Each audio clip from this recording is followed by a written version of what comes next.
There we go. What's up? We're live. Hello, hello, hello. I'm at 1,000 subs, so I figured I'd go live for a minute and just see what the numbers are like now. See who's hanging out. What's happening? Let's see. Let's double check if we're up. It's always weird starting a live stream because you don't know if it's actually going until people show up. Oh, I don't see it on my end. Here we go. Yeah, we're live. 1K subs hanging out. I figured I would just ask questions because so many people had questions about the video on the EOS M, and figured this would be a cool way to kind of... I thought about doing a second channel video or something because I don't really want to do a follow-up. It's not a specifically camera channel, or I don't want to have the one hit and then try to be chasing the success of that. So I don't want to do an immediate follow-up video or anything, but there are a lot of things that got left out in that script. So I'm thinking live stream could be a good way to do it. The other thing is I was maybe going to do a second channel video that would just be like a commentary, I guess, on it, just talking on the details that weren't in the main script, because it's actually pretty tough trying to format a story like that. Like, approaching a build video as a storytelling opportunity, I guess, is kind of weird, because you don't, like, in a normal build video you can go on tangents and talk about whatever issues are coming up, but in a storytelling context it's kind of tough, because if you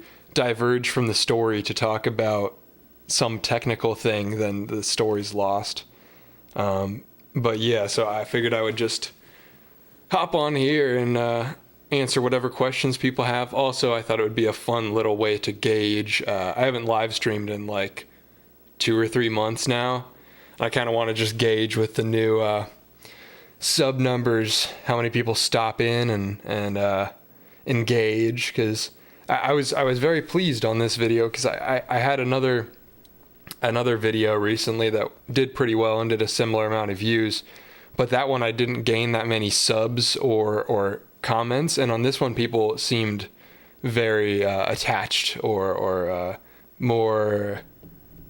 It was more interesting, I suppose, or maybe you feel a better connection, whereas the other one was more informational. So I don't know, but anyway, I'm hanging out here, seeing what's up, seeing if people stop in. I have absolutely nothing planned, so I'm just hoping that people show up. What's up? What's up? Hello. You left a comment, right? I recognize the username.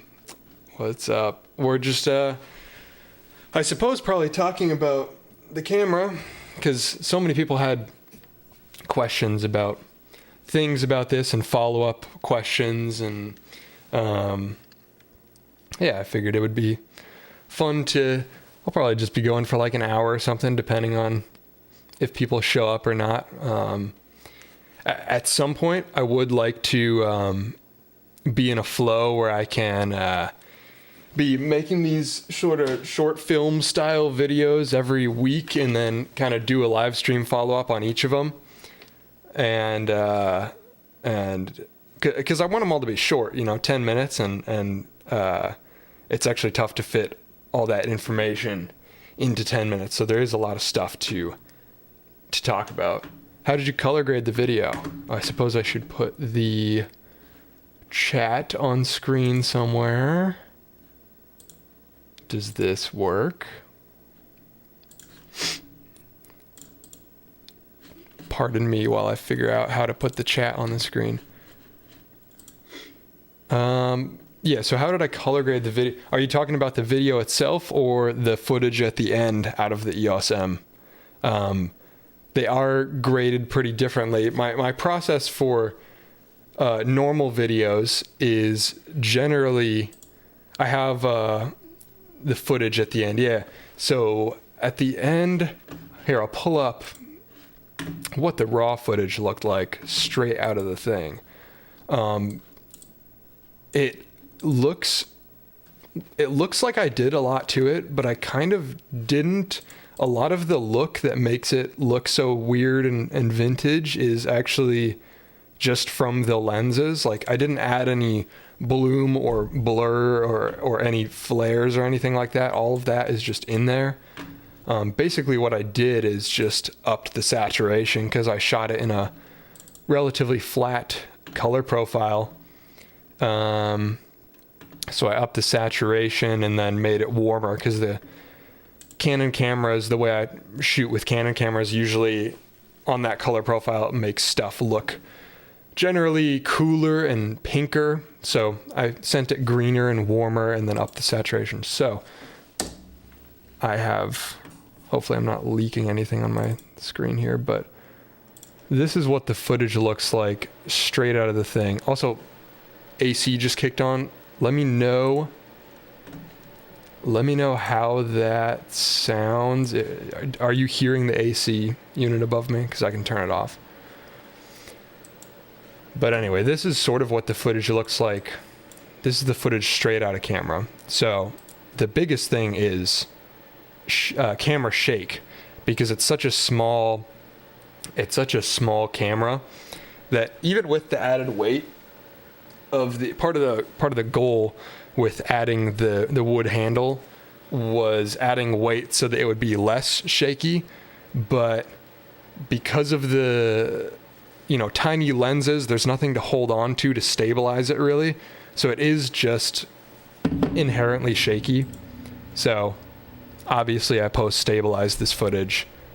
Here, I'll pull up the timeline side by side just for funsies, so we can see before and after.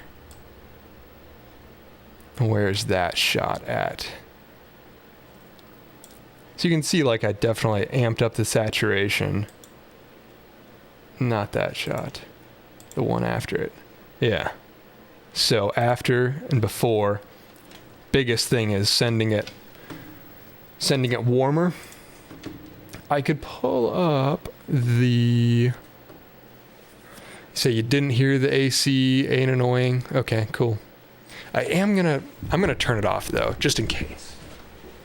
Because last time I streamed and everybody in the chat said that the AC wasn't that bad. I watched it back and I was like, dang, I wish I turned it off. So I'm not gonna fall into the same trap again. I like watching someone building things like you, Evan. It's very soothing to watch and give some good ideas for its own creative projects. Thanks, man. Yeah, I feel the same way. Like, most of the stuff I watch on YouTube is just people making stuff. Even if it's not something that I'm like directly interested in. Like, I watched a lot of car videos before I had ever worked on a car or before I even owned a car. And I guess now I'm into car stuff. My next video will probably be working on my car, but I watch a lot of stuff that I'm not interested in, and then I end up trying it later because I like to try a little bit of everything. Why? Okay, the chat should show up on the screen now. There we go. Evening, just discovered your channel today. Reminds me of GX Ace channel, which I enjoy immensely. He's great. Also, the neighbors are shooting fireworks. Hopefully they don't keep going with that.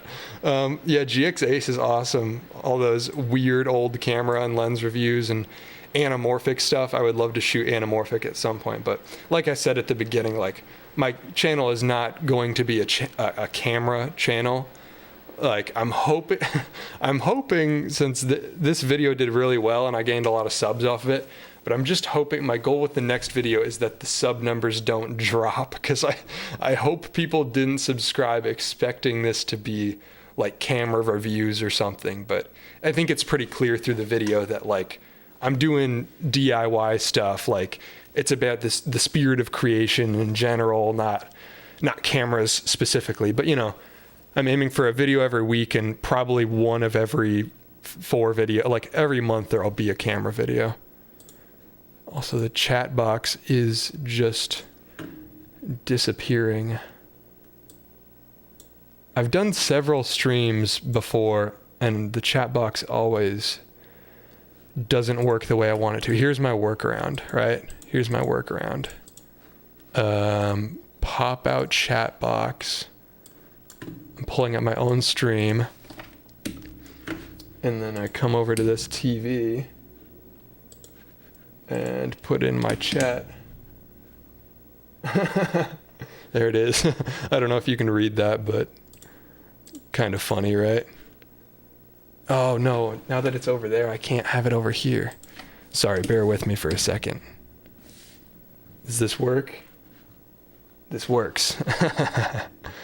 Beautiful. Let's see. Okay, that works for now. I know you can't read. Oh, now it's working here, of course. Anyway, catching up now. Yeah, GX Ace is dope. Nope, unfortunately I have to be going again. See ya. I'll be streaming more, so more stuff to pop in. And I should have another video by the end of the week. AC not a problem. Good to know. It's 1 a.m. here, so it's a bit late. Well, good night, man. Love your videos. Found them today. What car do you have?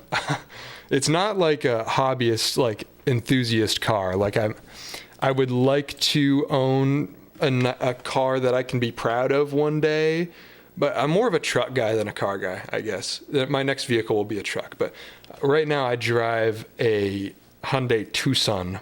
Very boring, but it's a 2007, so it's a nice thing to learn on. I bought it before I was like into cars really, so just wasn't something I was thinking about, but that it'll definitely be a character in upcoming videos, is kind of this journey of taking my first car that is just something unremarkable and not special, and like turning it into something that is special to me, you know, not abandoning my first car, but keeping it and having it have its own little journey. So the next video is actually about modifying my car a little bit. I love your studio workspace. How did you develop it? The backdrop behind me has sort of evolved over the years, mostly with just free furniture. So like the centerpieces at this filing cabinet was free in my neighborhood, in my hometown. This filing cabinet was free in the neighborhood at my next place. So I'm collecting filing cabinets, I guess. And then I just, at my employers just bought a second house, and they had a bunch of filing cabinets in that house that they were like, you can have these. So I've got 3 more filing cabinets to pick up now. So that's kind of the collection of these. Is whenever I move, I end up finding more free filing cabinets. This little table thing here is the base of a sewing machine. You can actually watch, there's a video about that sewing machine. It's just titled Burnout. It's from like probably close to a year ago now, kind of telling the story of burnout through a comparison to a sewing machine that has burned out, literally. The throttle pedal was stuck, and so I fix the throttle pedal of the sewing machine and draw comparisons to that and burnout. So that's kind of a fun one that I think is worth going back and watching. It only has like 200 views, so run it up a little. So that's what this is. This is probably the only thing. This cabinet is the only thing I paid for on this whole wall, furniture-wise. Everything else is free. This was like $50. It's just this old rusty thing. At some point, I'll sandblast it, fix it up. There's one missing that maybe I'll weld a copy. So there will be a video about this thing one day. I'm sure very soulful and overly insightful about a filing cabinet, but that's how I do them. And then all this stuff is like, these shelves came from my childhood bedroom. This thing was also free. This little rack that all the spray paint is on, I made in the video that I referenced in this most recent camera video, it's the first one on my channel now. If you scroll back, it's like the $50 custom overhead rig or something like that. Oh man, I'm behind on comments now. I just watched my $0 camera rig and really appreciate it. Keep it up, mate, from Algeria. Sweet. I'm glad you liked it, man. Pappas Productions. Oh my God. What's up, Pappas? You should get back to editing, buddy. Make sure you're getting your work done. Or just leave me. You got to leave my stream on in the background though, so the numbers don't drop. I think you'll be fine just creating. I think a lot of channels are becoming less specific. That is probably true. Yeah, like a lot of the channels I watch aren't specifically any one thing, and even though there's not like a specific topic that I'm going to stick to on this channel, the topic, I guess, is just creating in general, and there's always going to be some little insights at the end, and so even though it's not like a specific genre of things that I'm making, whether it's cars, cameras, furniture, whatever, I think that there's enough of a visual and storytelling tie from story to story that I think it'll do fine, but we'll see. I've been on a cycle of like a video gets 200 views and then it gets a couple thousand, and then the next one gets 200 views and then the next one gets a couple thousand. So I'm due for a miss on my next video, but we'll see what happens. Great videos. Enjoy the one about the chair and the one about the camera grip. I totally identify myself, although now I'm not doing many things with my camera. I have a lot of old lenses and an old camera and a lot of DIY equipment. Sounds like my kind of guy. That's dope. Love your TV. Great. Yeah, the TVs are kind of becoming a character of their own. I have one of these things that lets you run HDMI from the computer to the TVs, and literally just before this stream, because I was going to have two of them. I wanted one of them running my chat and then the other one running just like a desktop so I could play a video on there or whatever. But I only have one of those little converter things that converts HDMI to RCA. So literally before clicking go live here, I just bought two more so I can do all three camera, the whole TV snowman. They can all be running different stuff. That's dope. Nice. This is magical. The comments on the TV, great. Yeah. Even though you can't read them, it's at least like, and it's sort of cursed that, so these ones are actually in time, and then the ones down here are a backup. I could turn them off, but those ones are just, I don't know. I'll look back at this video later and figure out how to set things up correctly. I feel like the live stream comments never act how I want them to. My dad says, your Tucson is not boring, at least not anymore. Yeah, well, Hyundai Tucsons may be boring, but mine is quickly becoming not boring. You'll see what I've done to it in the next video. I posted a little teaser. I don't know how much my community posts get shared. I don't really post on there that often, but there's a community post on my page that has a little bit of a sneak peek to my next video. It's slightly cursed. Let's see. Van Nystad, absolutely. I think it's pretty obvious my heavy inspiration by Casey and Van. Casey is probably the thing that made me want to start, structuring my studio like this, watching his daily vlogs and seeing just his insane studio on a wide angle lens and just being like, holy cow, I want that. I need that. Cause I was always like crafty as a kid. Like I'm very fortunate that my parents raised me and my siblings in a way that we weren't on the screens all the time. We weren't playing games 100% of the time. We had to kind of fend for ourselves and do little arts and crafts. So I attribute part of it to that. But then Casey was just like, showed me how freaking cool making all this custom stuff can be. So Yeah, definitely big inspiration, Van and Casey. And obviously my most recent video was heavily inspired by Van in the voiceover, the pacing, the music. Yeah, he's a big inspiration. Alex says, yo, Spinay in shambles. Absolutely. I was in a I was in a race to 1,000 subscribers with my buddy.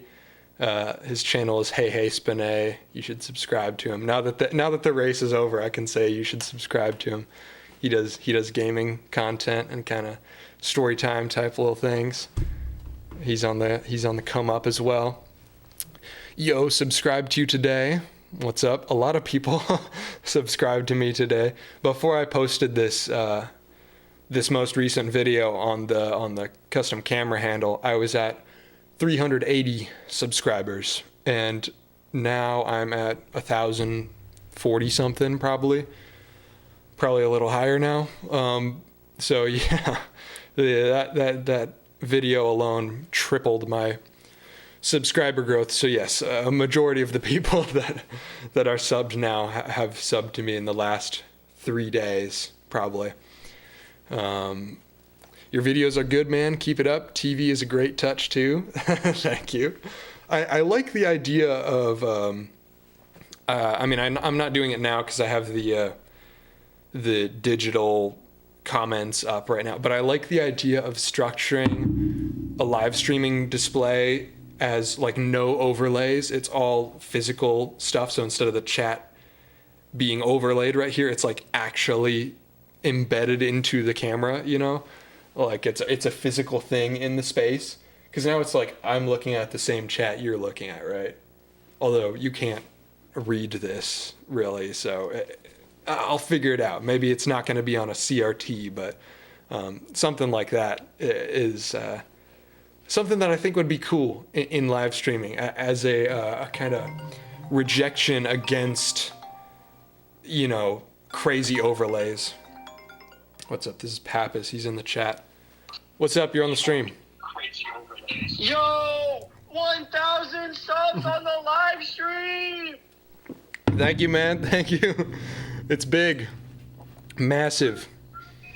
I actually... For this day, this is insane. You did it. You should turn off your speakers. I'm getting echo. Oh, I should. This is why you have 1,000 subs and I don't.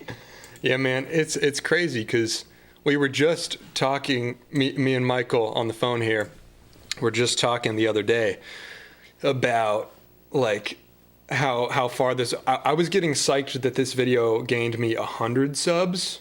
Not to be talking about the numbers too much or whatever, but I was psyched that this video was doing that well, because the other video that I had that took off gained me a total of 100 subs, and this one gained me like 700. So it was just insane. None of us expected this.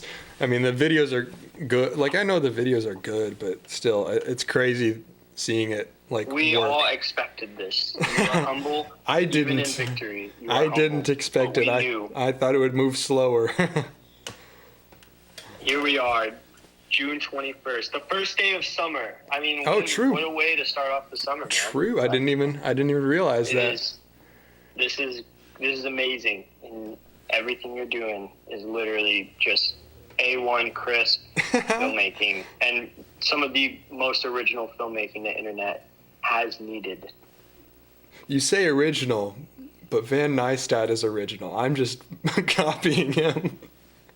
I mean, you know that our friendship roots very deep back to the, Neistat Brotherhood. And West Side Gun. I'll be damned if I've ever seen Tom Sachs or Van Neistat or even those Safdie brothers make a chair like yours. So I think original is the word. All right. It is a very Tom Sachs-ish chair. Yo, Miscast is in the chat. It's a Batman chair. It's a chair Batman made for chair. A king. Yeah, only I would lift an office chair. Yeah, that video's taken off now a little bit. It was stuck at like 200, and now it's moving. Again, I don't want to be talking about numbers, but I'm a little psyched right now. You should be, because you deserve this. But I'm going back to the chat box. Yes, man. And keep editing. Don't get fired. Meet your deadlines. I'm growing. I love you. 1,000. Love you, baby. All right. That's awesome. Get to catch up on the chat. Hey, dude, love the content. Are you going to start posting on Instagram? Possibly. I saw a couple people followed my Instagram. They found me, even though I don't link it anywhere, but it's the same name. It's Evan Monsma with the same profile picture, so it's easy to find. Yeah, I will start posting on Instagram. I've been doing like a yearly challenge for the last couple years where every calendar year I quit a thing for the whole year, just to like, I don't know, just to prove I can do it. Not necessarily that I won't come back. So in 2022, last year, I quit caffeine for the whole year just as an experiment. And now, I drink caffeine every once in a while when I need to, get through a long road trip or something, but it's not like as necessary anymore. And so that was the purpose of those experiments. So this year was no Instagram because I just found myself, scrolling too much and not that much value I wasn't finding that much value in Instagram. There's definitely aspects of being on social media that I miss, but for now, YouTube is the only social media that I'm using. And I think it's helped me focus up on what I'm trying to do here. So not that I wouldn't go back to Instagram. I'm going to return to Instagram and approach it as, a portfolio basically. But for now, I'm going to hold true to my little challenge to myself, I guess, just because I have to, I also subbed yesterday. Yep, everybody did. I love the fact that someone your age loves old and new tech with the CRT TVs, lol. Yep. I love the CRTs because it's just so much more, I don't know. It's got a little soul to it. Like I've got a bunch of old 1080p monitors, like just regular computer monitors that I could use. But they just, like, if this was a normal flat screen monitor right here, it would just be kind of not as visually interesting. There's depth happening here.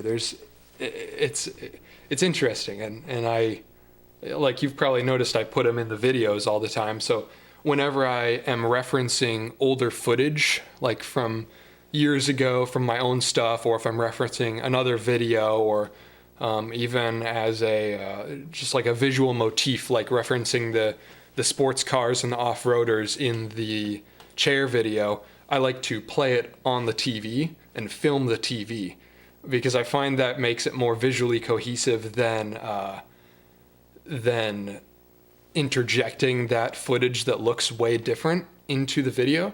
So you might have noticed I also did the same thing with my phone in the last video where I was talking about the old bar from my parents' basement, and instead of splicing in cell phone images onto the screen, I filmed myself scrolling through the camera roll on my phone because I just feel like that takes you out of the moment less when it comes to a storytelling thing like that. But that's my theory. I don't know that anybody actually looks at that and thinks about it, and but maybe subconsciously it helps a little bit, and it's fun for me. I like it at the end of the day. That's why I do it. Agreed on that. Copying is the best form of flattery. This is true. And I'm not like entirely copying his style, Van Nystadt's style or anything, but absolutely an inspiration. If you got to take some inspiration to start making stuff, and then you figure out from there what your own personal style is, then that's how you got to do it. And I'm figuring out, like I was just talking about, that visual motif of the screens is I don't know that that's something anybody's done before, or at least made an intentional branding out of it. I also did it with the point and shoot with this point and shoot camera in the video about the chairs, where I went to the Home Depot and filmed it on this. I filmed myself picking up materials, and I feel like it's cool because if you just watch it, and I don't want to sound like I'm nerding out about my own stuff, but I don't know. That's kind of what this is. answering questions about my own videos. But I think, so I went to the Home Depot, I filmed myself getting materials, and then I played it on this screen and filmed that, which I think is cool because it gives the context of that footage's creation, and it tells you like, oh, I didn't walk into a Home Depot with a massive camera like a douchebag. Well, not that that's actually any bad, but it makes it more raw is what I'm trying to say. Do you take any inspiration from designers when making a product? Do you mean like graphic design specifically, or what do you mean designers? If you're talking about graphic design, I did go to college for graphic design for 2 years before I dropped out. That's what I did at first. I was going for engineering and then went for graphic design. So it's always been fueled by, I want to make stuff. And I went into engineering because I thought that was making stuff. And then I realized engineering is also just about like tolerances and statistics and all that. And I was like, I don't know that this is as creative as I thought it was. And then I went into graphic design thinking that was more creative. And then it's like, here, make a poster for this business. And I'm like, this kind of sucks too. And then I realized that that's just how college is in general. Not that college is bad. It's not what I wanted at the time. And I could always go back depending on how things go. But yeah, so I do take inspiration from some aspects of graphic design for sure. That's like, I was good at Photoshop before I ever started editing videos. Like Photoshop is still the software I'm most comfortable in. So I guess there's probably some aspects of visual graphic design. Oh, you say in general, like furniture, graphic film. Yeah. I guess you could call Tom Sachs that's sort of a cop-out because that's hand in hand with the Neistat brothers, but Tom Sachs is a lot more object design than video. But yeah, like I guess I am primarily a video creator now, but like I was making stuff before I was making videos. So that's definitely where my inspiration comes from. And that's something Van Neistat has put in interviews before too, is the idea of he just wants to make this stuff, and making the videos is how he justifies or can afford making the stuff. Like if he had infinite money, he would just craft things all day, build shelves or whatever. And I can kind of resonate with that. Filming something, I'm sure Miscast can attest to this if he's still in the chat. Filming something takes 2 to 3 times as long as just doing that task. So it is tough. Have you teased what your next video is going to be? Another build possibly? Went through the backlog over the last few days and the videos are great.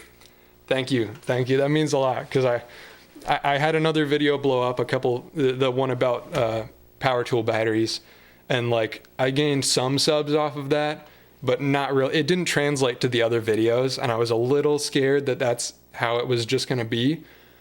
So my theory was like, if I make the next video a little more personal, like tell some of my story along with the story of the tool, it might work. So I'm glad to see that has kind of paid off in the most recent videos, making the story of this camera sort of a more personal one. Can confirm filming makes everything take so much longer. Yes, I know the whole point of my most recent video was like, don't buy a new camera, you don't need to upgrade, but I might literally just buy more of this is like a $500 camera now. I could probably afford something a lot better. I was going to buy an FX30, which is like $2,000, but I'm like, no, I'm happy with how the footage looks. I just want like more cameras so that I can have one camera here permanently, have one camera doing the wide shot of the studio permanently, and then have one camera that floats and one camera that's always on a zoom lens, and then that would streamline everything. 4 $500 cameras would streamline everything way more than one $2,000 camera. So that's I don't remember what the question was. I went off on a rabbit trail. Have you teased what your next video is going to be? Yes. On the community tab, I posted an image. Actually, I might as well pull it up. back to this community over here. This image. This is the teaser for the next video. Open image. That is what I was doing yesterday. You might be thinking, what the hell is that? Well, I guess I'm just going to spoil what the video is. This is the dashboard of my car right here. So you can see this is the speedometer. This is the gauge cluster. This is the steering column. You can see where I put the keys in right there. This is the shifter knob. So the glove box would have been over here. And this is me welding the inside of my car. And this is how I drive it around. Like, I'm not crazy, but I am a little crazy. I'll explain more in the next video. That should be happening in the next couple days. I'm hoping, my goal is to have it out by Friday, but that's a little ambitious now. We'll see. But yes, this is the teaser for the next video. That insanity of an image. So yeah, it's working on the car. The concept is, and we'll see how well this does or how well this resonates with people, because I've kind of been having a weird issue where so the chair video, for those of you that watched it, building a monster truck office chair, this thing over here. Can you see the wheels? So there's these giant, like, 8-inch caster wheels on it. That video, the goal, I thought it was going to be like more sensational, more clickable, a crazier video, and so I thought that would do well, and then it didn't. So I'm sort of having a conundrum where it's like the stuff that I think is going to do well on YouTube doesn't, and then the stuff that is just made for me that I view as a throwaway is the stuff that takes off. So I don't know if this will do well, but the concept for the next video is, as a rejection of like modern cars having giant touchscreens, I am making my dashboard entirely like manual switches. So like literally just utility, the tiny little metal switches and tiny little metal knobs. So I'm imagining the thumbnail is just a sheet of metal and just rows and rows of switches. And it's just like the ultimate, I have to workshop the title, but the ultimate utilitarian car dashboard or something, as just a rejection of like, it's the anti-Tesla. Instead of everything being in one touchscreen, everything is, so a row will be like headlights, blinkers, fog light, like all that stuff. And then the next row is going to be like all the AC controls, and it's stupid, but that's the idea. We'll see how it does. The Home Depot video was exactly why I subbed. Awesome. I'm glad to hear that. That video's starting to do better now. It stopped at like 200 views, but after this one took off, it's moving again, and I workshopped the title a little bit. I might, after this stream, I might take a different thumbnail photo for that video, because I think it's just not clear enough what's going on. But that's the YouTube game, is you spend 90% of your time on the video and then 10% on the thumbnail. That's actually the hit or miss aspect of the whole thing. That was a great shot using the back of the camera. What was that about? I don't remember what you're referencing. That was a great shot using the back of the camera. Anyway, yeah, I don't remember what that's about. You remind me of Casey because you make stuff. That's an honor to be compared, I suppose. Yeah, I'm absolutely ripping major inspiration from Casey. Like, my studio looks like this, you know? It's totally Casey. Are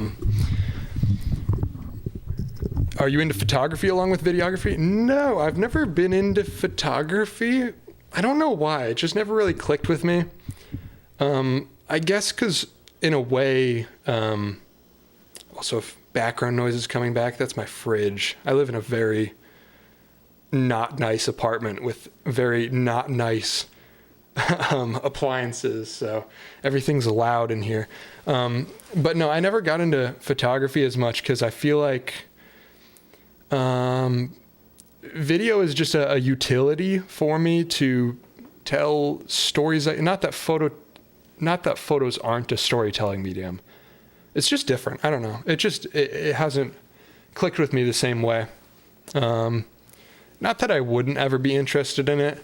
I definitely would like to get into film photography. I think that would really click for me, the tactile, it being a physical medium and a limited medium also. I guess that was the theme of the last video. Limitations make stuff interesting. I almost wrote something about film photography into that script, the limitations of film photography, making it more interesting. So I could totally see myself getting into film photography. Also love the mini CRT in the back. Yeah, this thing is really weird. It's supposed to be for a car. I don't know when it was made. I think I have no idea. I had the box, but I don't have the box anymore. But it's powered off of like a 12 volt like cigarette port adapter. Like you plug it into your car and it can function as a radio, or you can plug it in and I guess get TV signal somehow. I don't understand it, or maybe it plugs into a player of some sort. But anyway, that's something that I'm going to fix up and get working soon. These two both work. This one I just have to make a custom cable because it doesn't run on RCA. It runs on a 3.5 millimeter jack for video. I've never seen that before. So that's interesting, but I should be able to make it. It's going to be easy whenever I do it. I sort of want it to be in a video, and I haven't found the story that it fits into yet. So there's a lot of little things like that where little projects that I could knock out, but I'm saving them to see if they fit into a video down the line. What program do you use to edit it? Or can confirm filming makes everything take so much longer. I only handle operating one camera at a time. That is true. Yeah. And then also if you're filming, I don't know if you film 1080 or 4K. I film 4K and then export in 1440. Because I feel like 4K is excessive for exporting on YouTube, but I like filming in 4K so I can zoom in a lossless way. And if you're rolling with 4 cameras in 4K, so that's what I do for my job. I edit for another YouTuber as my full-time job, and they do multicam shoots, 4 to 5 cameras sometimes, all on 4K, and so a single video from them can be 500 gigabytes sometimes. I've had single videos from them be 700 gigabytes. So I don't know that I could do that for my own videos because I'm so anal about keeping all of my raw footage forever, and that would just rack up so much money in storage costs. So yeah, filming with multiple cameras would absolutely have its downsides, but something I want to experiment with. What program do you use for editing videos? DaVinci. Back to this. Yeah, this is the timeline for my last video. Whoop. So complicated, so cool. I don't know. I just basically. Oh yeah, I never finished answering that guy's question about the color grade. I put just an adjustment clip over the whole thing that function that just puts a LUT over everything, and then I tune each scene individually with adjustment clips. So like these 3 shots are the same shot or the same scene, so I can adjust those luminosity wise on the same adjustment clip and then apply the LUT with a different one. So DaVinci is what I have Adobe. I started on Adobe, but I have stopped. Oh yeah, there's the other camera. I stopped using Adobe when I got this job because in just editing so much 4K footage, I've just found DaVinci handles big files better, and it operates just more efficiently. My computer is pretty beefy, but you know, once you're multicamming 5 4K videos, it's just it takes so much processing power. Where was I? John is in the chat. Evan, you crazy. Thanks, John. I'd be interested to know how you built up the N50 for sure. I've been watching too many camera videos lately. Yeah, I was there 2 months ago, maybe a month ago. I was nonstop watching only camera reviews and rig stuff because it's just so much fun to dive into, and then you convince yourself you need to buy everything, and you don't. But yeah, that's part of the reason I set up this stream on this other camera is, well, first off, this rig is too heavy now I have like an arm that this hangs from, so I can like move it around, so I could do a top down kind of shot if I wanted to. That was a poor demo of that, but yeah, I put it on this camera partially so that I can show the other camera if people were interested in that. I've always had the cage for it, but oh, sorry, I guess I'm talking in front of the mic, so it probably just got really quiet. Bear with me. It's my first live stream in 3 months. Okay, we're fine. Yeah, so this camera is rigged out all crazy like. It used to be just the cage, and so for reference, this is like a $500 camera with like another $500. Like the stuff around the camera is probably worth more than the camera itself, which is kind of funny. Does anybody else see a smudge on the lens? Like, am I way out of focus? Am I going crazy? Oh. Lower shutter speed, maybe?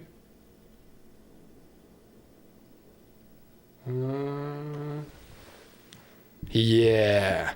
This camera is a little wonky. When it's in webcam mode, it's auto ISO, auto shutter speed, so it does some weird stuff. But basically, we have a cage, we have speed booster EF lenses, we have just a random metal piece that I put an NPF plate on so I can put these giant batteries on it. So this is a NPF like 1100 milliamp hour. And I don't want to talk camera nerd stuff too much, but it seems like plenty of people in here are into cameras. So this is an 11600 milliamp hour NPF battery, and it has a USB-C port on it, so you don't need an NPF charger to charge it. So it's the only NPF battery I have, and I can plug it into this, run the camera for like a full day's shoot basically, and then I could just plug in and charge the battery while it's shooting. So I can basically plug the camera into the wall, and works pretty nice. And obviously a monitor up top, which is also powered off of the battery plate. It's a junky little $100 monitor, OC-T5 Plus if you're looking for a cheap monitor. It's pretty cool, or the Portkeys PT5. But yeah, it gets the job done. It's a very cheap rig, but also another bonus of it is that it looks impressive physically. So if I take this to a commercial gig, then they're like, wow, expensive camera. Like they tell me, like they comment on it being an expensive camera, but it's not. It's a $500 camera. It just looks cool. And I have HDMI on it, so I can, oh, never mind. I lied to you. It doesn't work. I might have killed it already. Yeah, so that's the rig basically. And that's what I shoot everything on, just in 4K crop usually. Go to 1080 if I need autofocus, because 4K autofocus doesn't work on that thing. Where was I? You just got to keep trying, but storytelling could be the answer.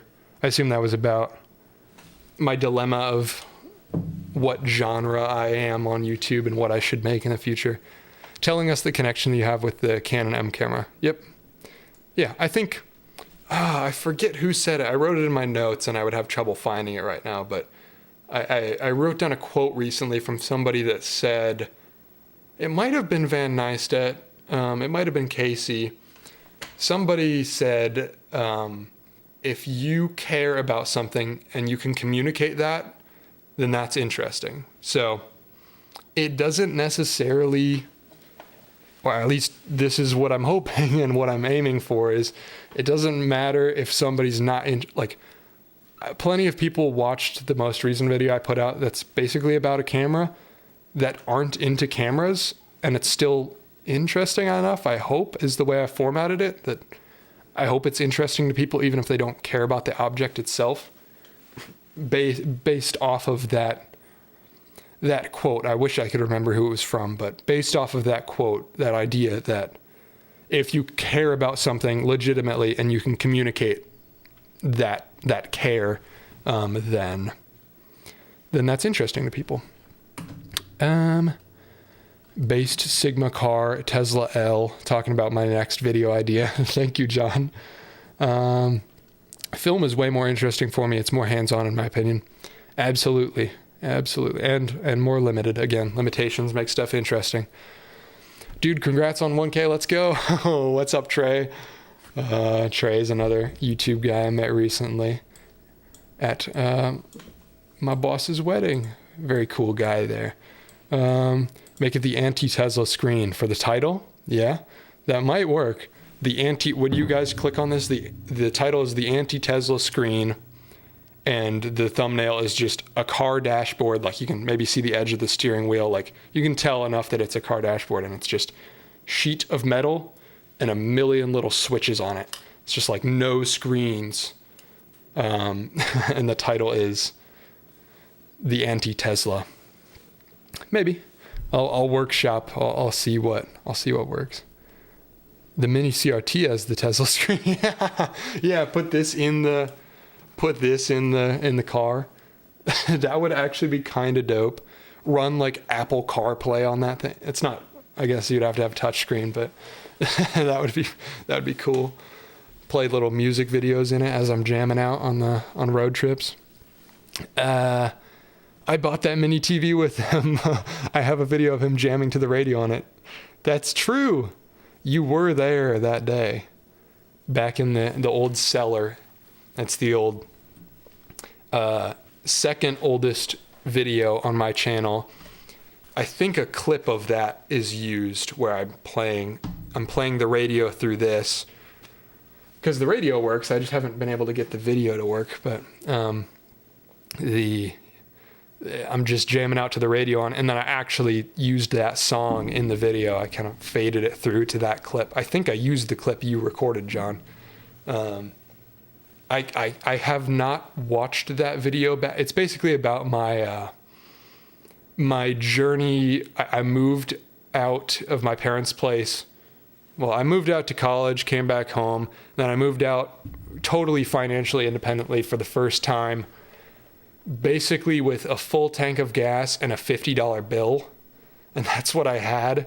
And the video is about that kind of quest for, figuring out what my life is going to be about, just moving out to light a fire under my ass, basically. And that video is about that journey, and the clip that John's talking about with this mini TV gets used in there. And I have not watched that video back since I've posted it, because I was so bad at talking to cameras, and I know if I watched it back, I would delete it immediately. But I know it's important for that video to stay up because it's the most personal one I've put out. So there it stays, and I will not delete it, even though it's cringe to me. But that's the nature of making videos. Just be careful fixing them. Yeah, fixing CRTs, you can really mess yourself up, right? Saw your latest video and subbed. Yeah, I remember your name commenting. Which YouTuber? I'm behind on the chat, so I don't remember what that was about at this point. Miscast. I went from Blackmagic 6K RAW to shooting in 1080p for everything. That is honestly a move, because then it's like you don't have insane processing times and buffering when you're trying to play back your video. I may have a similar journey. So I'm slowly recording less and less 4K. I was obsessed with it at the start, but then I realized that on this camera, I just had the sharpness settings set way too high. So when it would sharpen, the sharpening looked way worse on the 1080 than on the 4K. So I thought my 1080 was just terribly unusable. But when I turned the post sharpening off on the camera, my footage just instantly got better. So now I can film in 1080 again and kind of unlock that potential. So I'll probably be less obsessive about camera stuff in the future. But, short film, like actual short films is in the works.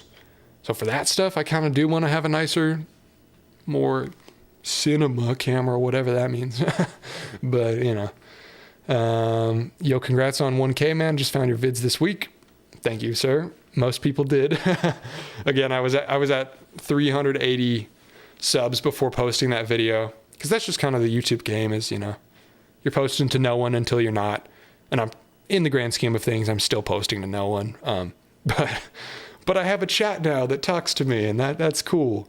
There's people to talk to when I go live, because I really like live streaming, but it's scary when you don't have an audience really, because going live without an audience, I might just be sitting here not talking to, like, I did a stream before that was pretty all right. I felt like it went fine, but that was to like 4 people. And the only reason that I made it through that was because I planned everything ahead of time. Like it was entirely, there was stuff to do. I was building a table, and so it's awesome to see here. And I mean, maybe this is just the buzz around the most recent video hitting, and after this it'll be not as poppin' again, but it seems like we got people that are sticking around. So it's very cool to be able to stream and have people actually here to talk to. I switched to DaVinci after around 10 years of Adobe. 100% agree on that front. Yep. It's so nice, and it's free. I got the studio version so that it would work a little better. I had it on PC, and I think the studio version is the only way you can unlock GPU acceleration. It's such a nerd thing, but other people here will know what it means. Yeah, so I got studio for that, but other than that, like that was only on this most recent video. Everything else has been fine. OMG, YouTuber Bev, what's up? What's up, Wilson? We in the chat. Congrats on the 1,000 sub milestone reached. Thank you, sir. Thank you. The mini CRT as the Tesla screen. Yep. Have you got scared about AI and ChatGPT stuff? The big question. No, it's interesting, but generally, I mean, you can probably tell through my demeanor in my videos, but I'm very optimistic and okay with a lot of things and kind of just letting stuff flow. And it's scary that in the short term, some jobs are, it's a scary thing for sure for a lot of industries. Like my full-time job right now is editing for YouTube, and there's a non-zero chance that that's automated or largely automated in the next 5-10 years. Not that I'm going to be editing other people's YouTube videos in 10 years, but it is a job that could be going away to some degree. So it's definitely scary in some regards, but in general, I feel it eliminates a lot of grunt work that people don't like doing anyway. So not that eliminating unfulfilling jobs is good, because eliminating unfulfilling jobs still means less jobs, but hopefully when things balance out, it means more fulfilling jobs, but that also means in the short term, less jobs, period. Like, what's the number? Like, a giant percentage of the country is semi-truck drivers, and when all the semi-truck driving jobs go away from self-driving trucks, that's going to be scary, but once it settles out later, nobody's going to have to be a truck driver anymore unless they want to. So, I don't know. Long term, good. Short term, scary. It's basically my answer. Do you mainly have experience with Canon, or have you used other brands? Personally, I use a Fujifilm. I've wanted to try Fujifilm because, as you can tell, I do like the vibrant colors. Yeah, Canon. I basically just use Canon. So this was my actual first camera. In the script of the video, I say my first real camera. When I'm talking about this one, I say that because it wasn't my first actual camera. This was my first camera. This was my first interchangeable lens, like camera, This was my first actual camera. Got it for like my 13th, 14th birthday. Little point and shoot guy. I still use it to this day. But yeah, first camera, second camera, third camera. And I suppose the one that I'm shooting on right here, which will be a video of its own later. But yeah, mostly Canon. This camera that you're looking at right now is a Insta360, believe it or not. This camera is an Insta360 action camera. With a Rokinon 12mm T2.2 micro four thirds cinema lens on it. It's the Insta360 One RS that has a 1-inch sensor in it. So it's a pretty big sensor for an action camera. And then I have taken off the stock lens and put a micro four thirds mount on it. So it takes cinema lenses. Here, I'll show you. I can do, hold on, wireless camera things, waiting for connection. There we go. I have this DIY, this stupid lens hood right now because I have, sunlight coming in. So I was getting some weird glare, and I apologize for the very stutteriness on this camera. It is not stabilized because it's an iPhone and it's wireless, but yeah, this is kind of spoilers for a future video, but yes, it is an action camera with a cine lens on it and a painter's tape lens hood. So that's my stupid little thing that I'm shooting on right now. Let's see. So yeah, basically Canon. I have shot on Lumix for my other job. I have never really shot on Sony or Fuji or Nikon. But Lumix, I've used an S5 for actually some of the last sequence in the video about the monster truck office chair is shot on Lumix S5. That's the first time I've used full frame on this channel. And as I predicted, nobody noticed. Turns out you don't need full frame. I was a game streamer before, and I know exactly how it felt to poster talk to no one until I could. It's weird because, it's hard to talk to absolutely nobody. It's hard to talk to 3 people. I feel like the threshold of having a chat that you can consistently talk to is around 15, which was my goal number before, and that's what we've been floating around here. So proof of concept achieved, I guess. But yeah, it's tough. Because a big part of my approach to how I'm approaching YouTube now, I'm trying to approach it as act as if I had a larger following than I do, and just don't acknowledge small, don't talk like, oh, I know nobody's going to see this, but blah, blah, blah, or making a million channel updates or whatever, because the only way that you can become bigger is if you act like it's kind of a fake it till you make it type situation. And the same sort of applies to streaming. You have to prove you're a good streamer and have good clips and stuff before you get views, but that means you have to be talking to no one for a while. And so that sucks. But that's sort of the name of the game. Your latest video brought value to people's lives. I believe that is the key. Thank you. Yes, that is also the goal, is making videos that are actually worth people's time to watch, which is why I make an effort to, at the end of every video, thanking the viewer for their time. That's not like a pretentious thing. It's just actually like, it's sort of a subtle nudge to be like, hey, thank you for watching my video. I really appreciate it. But also take whatever you gained from this video and put it towards work. Like, go do something now,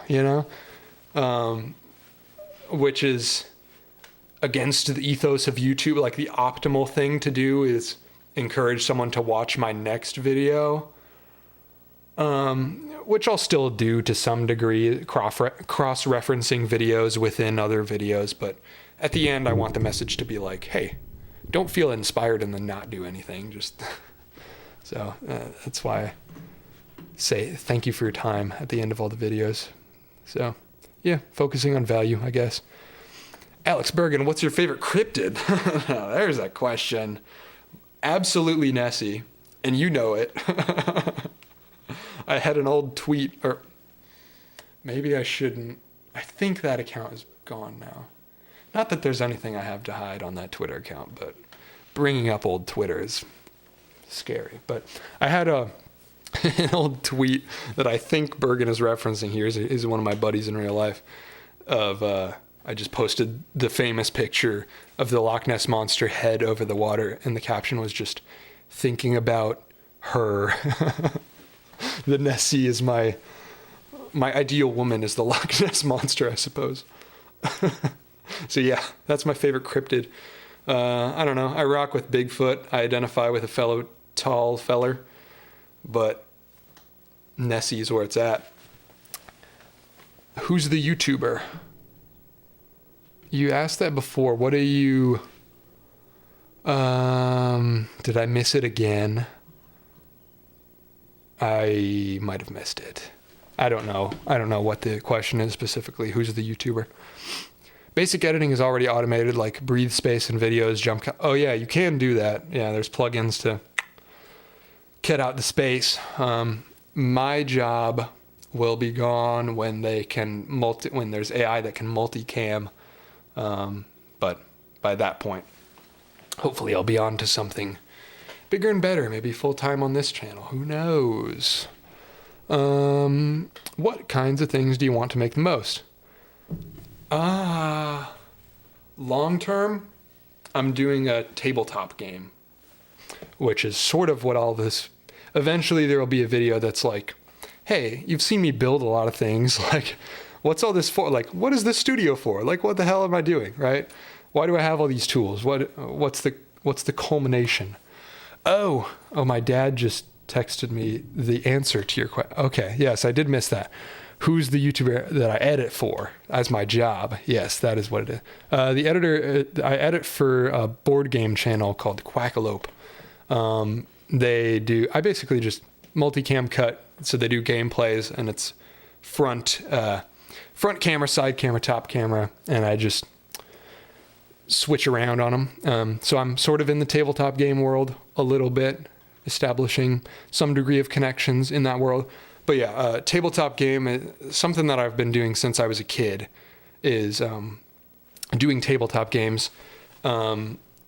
as like almost a workaround for like our parents didn't let us play video games all day. So as a workaround, we would make our own tabletop games.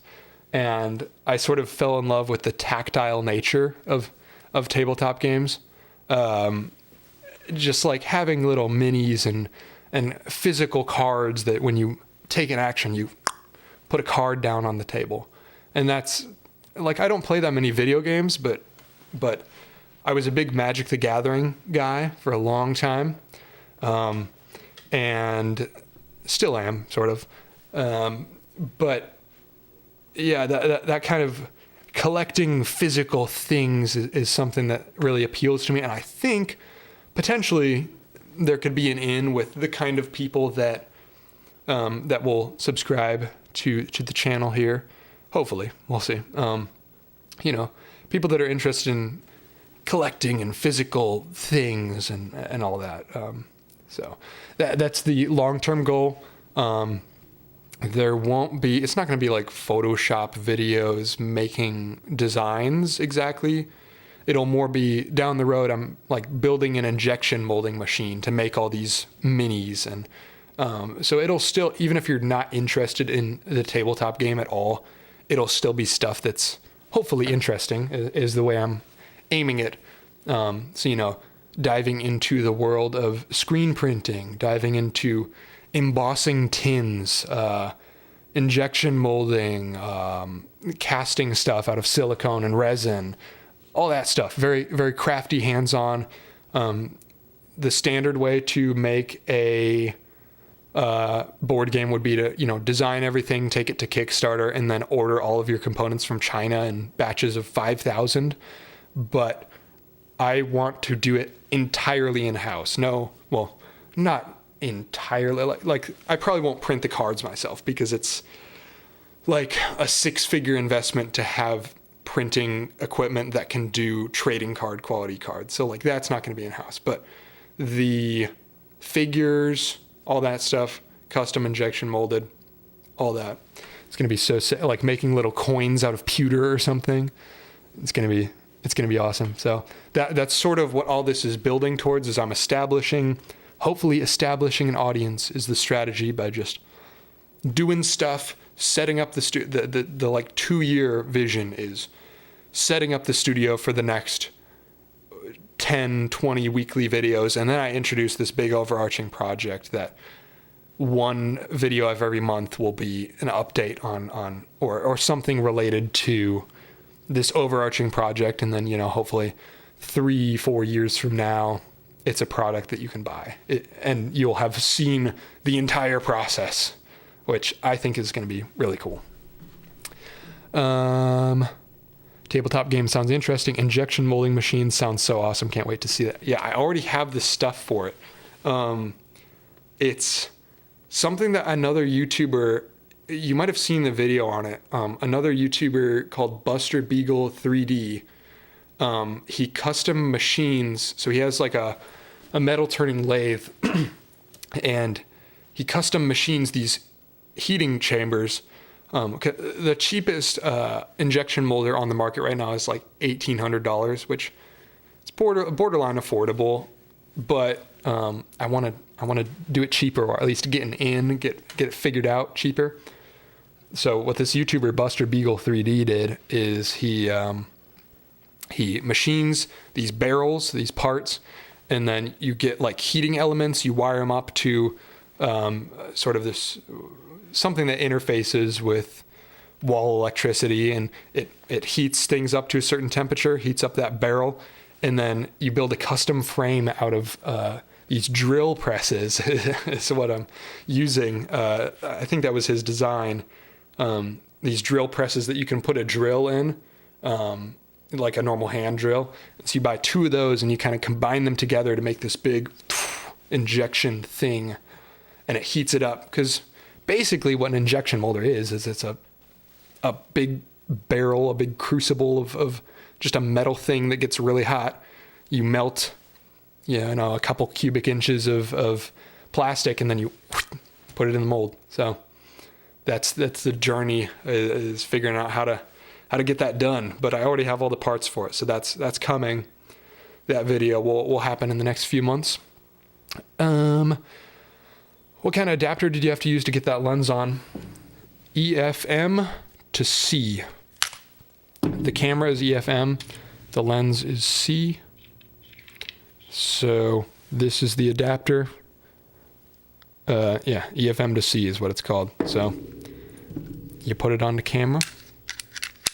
And then luckily, C lenses. The weird thing about adapting vintage lenses is all different lens mounts need to be a different distance from the sensor for it to focus right. And so you have to make sure you're doing it in the right way. So like I bought these other lenses that have the same screw as the C mount lenses, but they're for a different kind of like these are for security cameras. So they have zoom and aperture. So this is a lens with zoom, aperture, and focus, and it's this big, which is so cool. But it needs to sit closer to the sensor than this does. It's about like that. And so it doesn't work with these adapters. So at some point I'll have to make a custom adapter that drops this further in so it gets closer to the sensor, because nobody makes that adapter. But if I can make that adapter, then I can use those little security camera lenses for that camera, which will be cool. Where was I? That is ridiculous looking, and I love it. I assume that was about the custom action camera with micro four thirds lenses. Yeah, it is ridiculous. And you wouldn't even know that this is effectively a GoPro that I'm shooting on right now, but you wouldn't know. Manual focus, manual aperture. You'd have no idea that this shot is coming out of an action camera. So that'll be another video down the road at some point. Thumbnail, just a crazy looking tiny camera. It'll be like in my palm, like sort of looking like the thumbnail for the most recent video, and the title will be like building a miniature cinema camera or something like that. And is 3D printing your type of thing? See a lot of custom dice towers made that way. Yeah. 3D printing is cool. I'm definitely going to set up a 3D print. So I was into 3D printing right when the first 3D printers were coming out. Well, the first accessible ones, I guess. So my school got like, I don't even know how we got funding for that, because I didn't go to like a particularly nice school, but we had like one of the early 3D printers that was when they were like a couple $1,000s, or maybe it was like a 10 grand 3D printer. I don't know, but they let us screw around with it, just for the engineering department. And at that time I was on track to be an engineering major. This was in high school. And, I learned about it. I 3D printed a lot of stuff, and it was cool. And I've been sort of out of the scene of 3D printers since then, and it's gotten ridiculous. Like there are printers that are 10 times better than that one that cost $300 now, and that one cost $10,000 or whatever. So I'm sure whenever I jump back into it, I'm going to have like a shock of just like how good they are. But my feeling at the moment is I would rather set up injection molding, because just no layer lines, and perfect. I can do a gang mold and do 16 little guys at one time. So I'm just thinking that's better. But the way I've been making my molds, I have been 3D print. I go to Shapeways and get like the nicest, tiniest layer line versions that I can get. So I pay like $60 for like a 1-inch figure. And I mold with those. So they basically have no layer line. So that's what I've been doing. But, oh, that's my brother. Orthopedic industry money gave WCHS that early adopter credit. Yes, that's what it was. Yeah, we got like a grant from local orthopedic companies to teach the kids about 3D modeling. I guess they were probably trying to tunnel us into staying in town and working for the orthopedic companies is probably what that was about. And, you know, it probably worked on a lot of people. But it was cool because we had the opportunity to work with 3D printers in like, what would that have been, 2015? pretty early. Hey, May, love to hear you're into tabletop RPG. I've been working on one myself, even 3D modeled and printed my own stuff. That's sick. Yeah, it's so much fun. I still prefer sculpting to 3D modeling, but I haven't gotten over that hump in Blender yet, that learning curve. So at some point, I need to figure out Blender, but also to some degree, I'm aware that I'm the kind of guy that wants to do everything. Like, one of my next big learning endeavors is music production. I'm going to get into music production so I can do kind of synthy ambient music like I did for my last video, but I can custom score that whole thing. And instead of having to try to match my shots to somebody else's, to some degree, I can kind of manipulate the music with changing speeds and mixing clips around. But music production, I want to get into that. So I'm aware that I'm the kind of guy that gets overly ambitious with how many things I'm trying to do. Like, I'm a video editor and my studio looks like this. Like, obviously I try to do way too many things. So I would like to get into 3D modeling with Blender and get good at that. But for now, I can sculpt all right. Oh, since if Miscast is still in the chat, I have something to show you. Related to sculpting. He's up here. This is my buddy. Oh no! His head fell off. It's fine, it's clay. I'll fix him. So this is I shouldn't have jumped down like that. This is my buddy.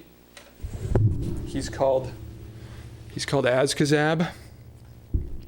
He's a goblin. This is a prop for, well, he's not a goblin. He's an alien. He's got 3 little eye sockets. And this was a prop for a movie that my friend was doing, sort of a sci-fi movie. And this guy is the creepy little comic relief sidekick, co-pilot of the ship.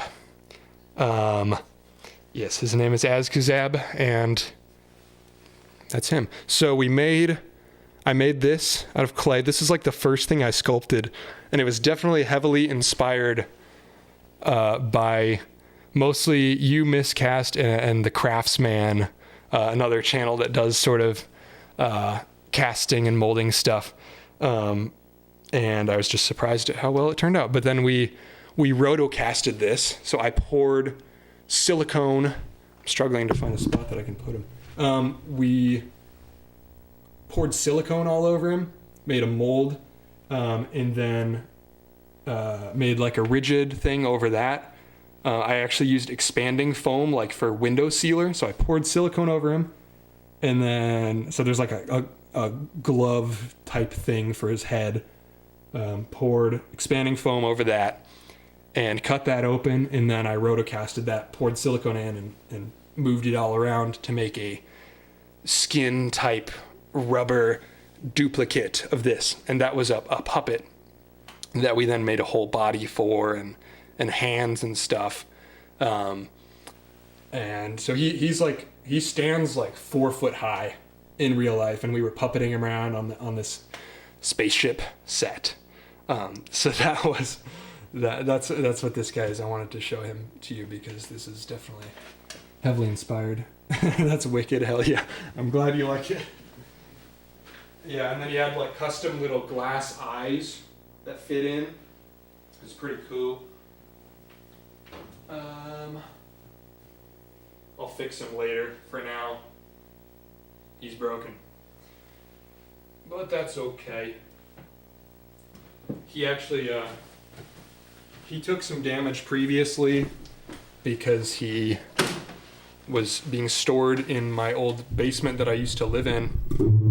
And that basement flooded over Christmas this year, and it ruined a lot of stuff, which I was so lucky. I was into Magic the Gathering, and I hadn't played for a while, and all my Magic cards were down there, probably like a $5,000 collection of Magic cards, and I moved them out the week before. I moved them out over Christmas because I was visiting family for the holidays, and we were like, why don't we get our Magic stuff out and play again? So I took my stuff out of there. If we hadn't chose just randomly to play Magic over that holiday break, it would have been $5,000 collection ruined. That would have sucked. But yeah, as Kazab was the clay master was damaged in that flooding, so he's already sort of being repaired. So I'm not too bummed about. That was sort of stupid though, jumping down off of a table with a heavy clay object. Anyway, injection molding is the way to go if you're willing to have different pieces for each little guy. Yep.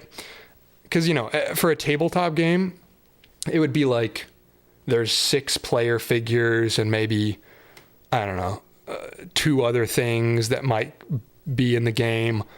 So there's not that many different kinds of things.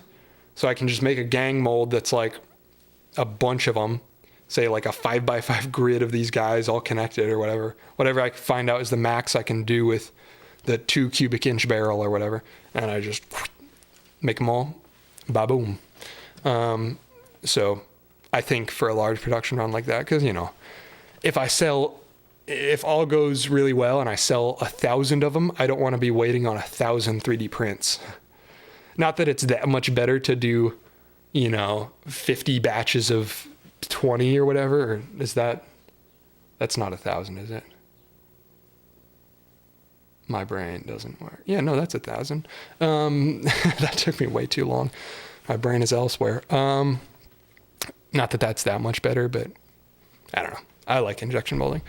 Maybe look at resin printers. The prints are a lot clearer and detailed without print lines. If resin printers are affordable now, like under $2,000, that might be big. Can you do color with resin printers now? I remember last time I looked at them, they were all like creamy white color, but maybe it's changed since. Resin does have a lot of toxicity though. I've got an Elegoo and it is stanky. That's a good point. I'm hoping to get I'm hoping to buy a building at some point, would be the goal.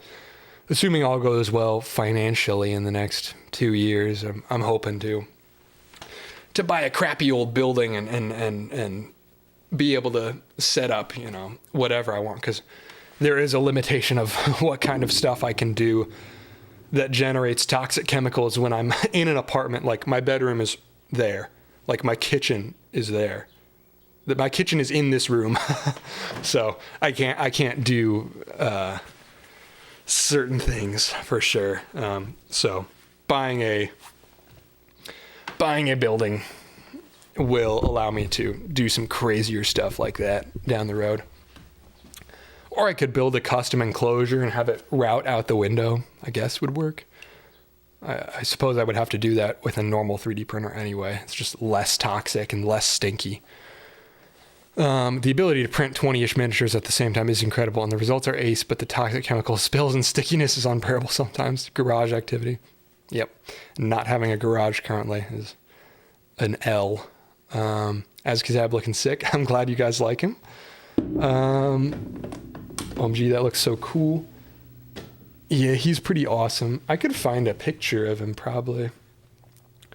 I don't know if there's still pictures in my phone. If any of my friends are still watching and you have an accessible picture of Kazab that you could send me, please do. Because I cleared out my phone a while ago because I filled up on storage and didn't want to buy iCloud. So, but I could show you what he looks like in his full outfit. Unless John's here and he tells me not to, because it's his movie.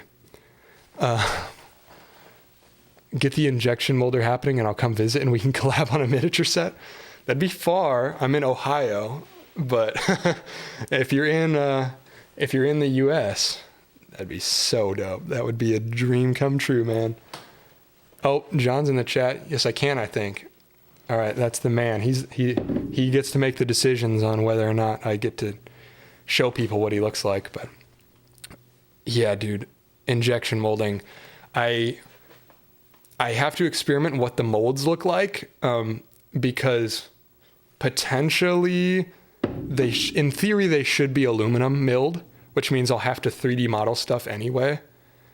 If that's the case, I could maybe rotoscope or whatever it's called, 3D scan them, and then turn them into 3D models that I can CNC mill.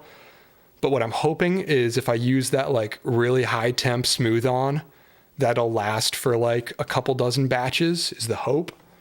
That dark red smooth on stuff that's supposed to, I'm pretty sure you can pour pewter in it a couple times. So I feel like injection molding some light plastic, I think it would hold up. The issue is like how rigid it is with injection molding, if it'll like buckle out and you get weird flashing. But I don't know. We'll see. That's what experimentation's for. That's what the video's about. Is how the hell do I get this to work without spending a ridiculous amount of money? Because, you know, I've gone through the whole process of like figuring out how much it would cost to do a run of those miniatures. And it's like, you know, it's like 5,000 minimum is low in the industry. Like you probably should be doing rounds of like 20,000 when it comes to a board game. And that's tough. You know, I want to be able to set it up in a way where if 50 people want to buy my game, that I could make 50 of them by hand and sell them that way. I think that would be really cool because the way the board game industry works currently is you go deep into debt buying 20,000 of your game, and then you hope to be in the red as little as possible after your first Kickstarter, and then you make your money back on the second game. That's basically how it works. And I would rather have debt out of the equation. I would rather it be a slower start, but a less risky one, you know? Not that I'm not about taking risks, more so that I'm about sustainable growth rather than crashing and burning or feeling pressured to take short-term profits over anything else when it comes to, because this is like, this tabletop game is like a franchise type thing that I've been dreaming up for years, and I would rather not turn it into something that has the potential to crash and burn immediately. Fully serious. It'll cover my plane tickets to get to the other side of the world. Limited edition Trent, have a collab. Keep me updated. For sure. That would be awesome, man. I will keep you updated. Maybe I'll send you an email at some point so we can contact outside of YouTube comments. But yeah, I am so excited to be doing collabs with people. I'm trying to because I've got plans for stuff, and I'm hoping to. I think the main thing is building a base of videos, because there's not that many videos on my channel, and it's like you can post a handful of good videos and people will see them, but I don't know that people will stick around if there's not like a history there, you know, which I think is why my most recent video did so much better subscriber wise than the last one. Because people watch the video, they check out the channel and they see, oh, is he being consistent with this or not? So I'm in a mad dash right now to basically build that portfolio as quick as possible so that people don't run away is the thought at the moment. So in 2 months time, I'm hoping to collab with a bunch of people is the hope, and like try to get on a podcast or something. That would be cool. I don't know. There's so many possibilities. Hey Spinay in the chat. I shouted you out earlier. Subscribe to Hey Spinay in the chat, because now that we're no longer in a subscriber race, I'm allowed to say that. Unless you want to double or nothing it to 2,000. Except there was no bet in the first place, so there's nothing to double or nothing. Evan Steven collab, let's build a table. Absolutely. There's a show on Twitch right now that I really like, where they do, they have a bunch of people that don't know how to bake come in and bake something. And it's like a 4-day challenge where it's all streamed, and each day they have to bake a different thing.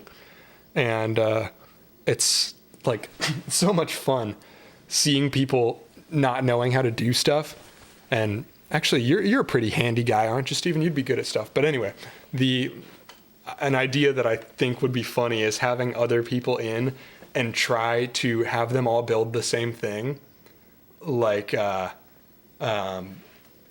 whatever, like having a shelf tapped into the studs on a wall or something. Like have like 4 people come in and see who can do it the best in a very limited amount of time, as like kind of a game show thing.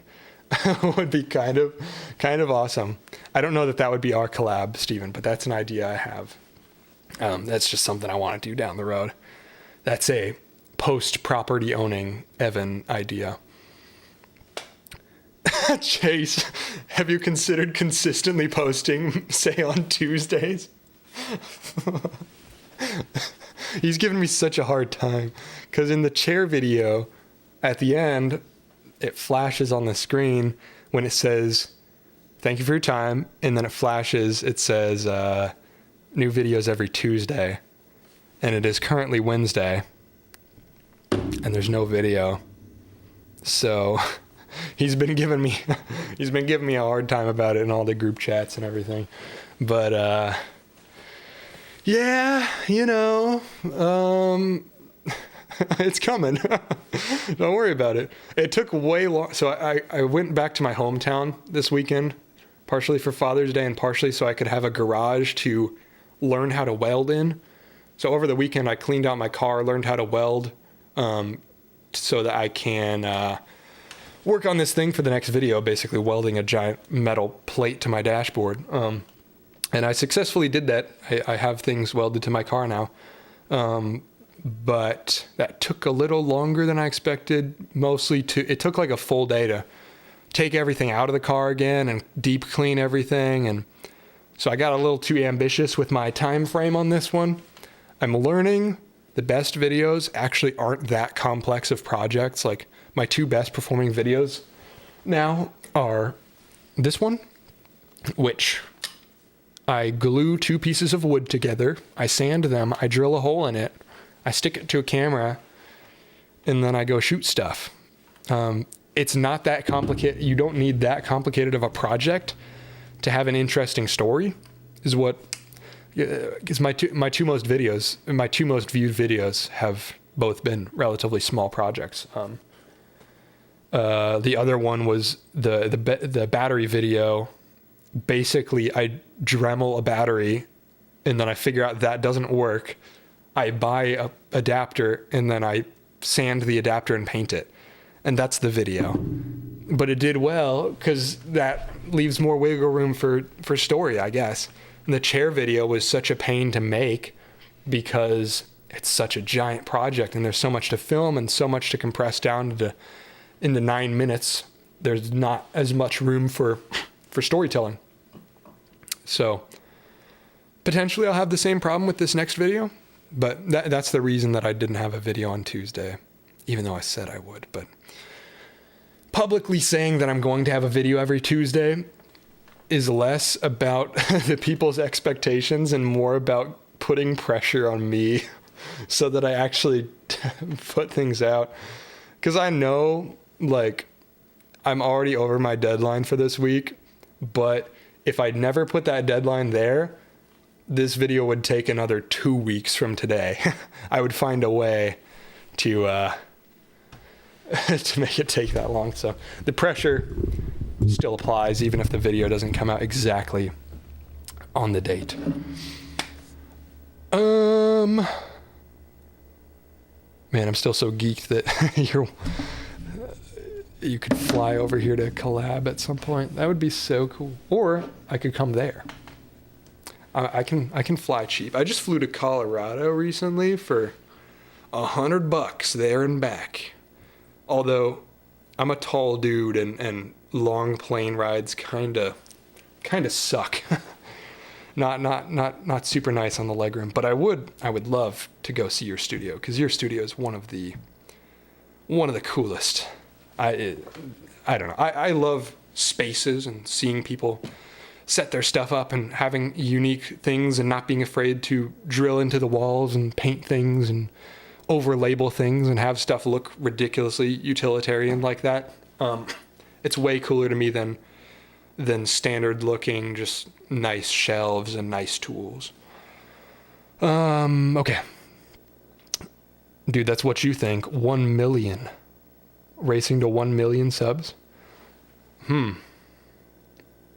Yeah, you could absolutely win that one. Because I don't know, there's not that many. So there's like a ceiling to every genre on YouTube. And the ceiling on DIY is definitely lower than the ceiling on gaming. So I think you would have an easier time hitting 1 million subs than I would. Not at all would I be able to make anything, so I would love to do that.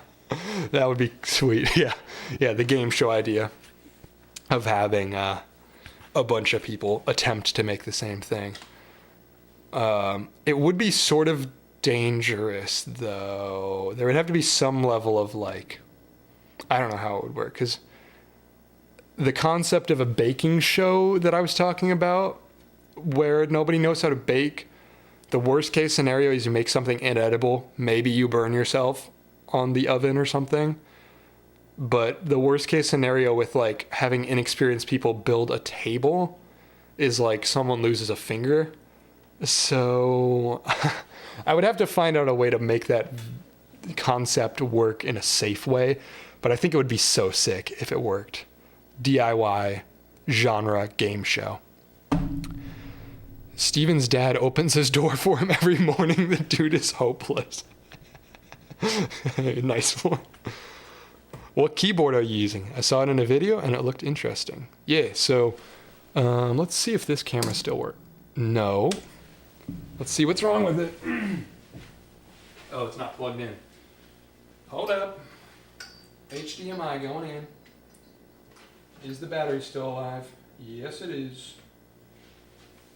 All right, now. No. Oh. There's another button I have to press. Wait for it. Yay! Hold on.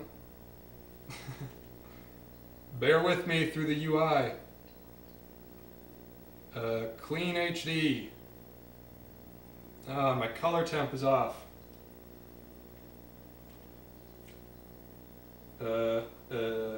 Tungsten.